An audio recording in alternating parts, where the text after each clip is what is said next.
Lorsqu'ils ont repris la ferme de leur père il y a 4 ans, Gaël et Grégoire Touré ont voulu, en plus de l'élevage de chevaux, accroître le cheptel de moutons.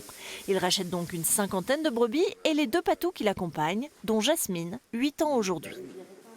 En reprenant les brebis qu'elle a avec, l'avantage c'est qu'on reprend le lot complet. Donc les brebis sont bien habituées au chien, plus le chien est habitué aux brebis, donc on n'a pas de souci à se faire. On va reprendre un chien dans l'hiver pour pouvoir mettre 2 chiens par parcelle de moutons. Ça permet vraiment d'avoir une protection assez compliquée, je dirais, parce qu'il y en a un qui reste quand même garder le troupeau pendant que l'autre part se battre.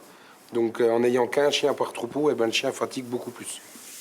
À l'origine, les 2 frères se sont équipés de chiens de garde pour se prémunir des vols dans leurs parcelles. Cela leur évite aussi la prédation par le lynx et à terme, sans doute, par le loup.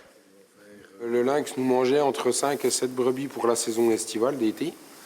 Et nous, on partait du principe que voilà, il était là avant nous et puis il y en avait pas énormément, beaucoup moins que maintenant. Un lynx va prendre une brebis, allez, on dirait un petit peu maigrichonne, elle va faire dans les 50 kilos.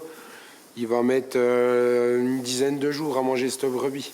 Un loup qui s'enfile d'un troupeau, il va tuer 25 brebis, manger en équivalent à peu près comme le lynx, dans les 1 kg de viande.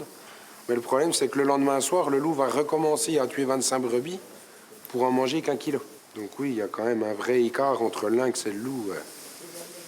Mais détenir des patous n'est pas chose aisée. Outre son coût, environ 1 500 € à l'achat et des rations de nourriture journalières équivalentes à 6 brebis, il faut gérer son caractère. S'ils restent enfermés ensemble, ils se battent violemment.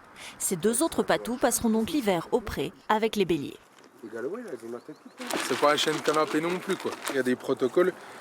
Si on a des choses à faire sur les moutons, il faut bien attacher les chiens avant ou les changer de place. Mais il faut pas.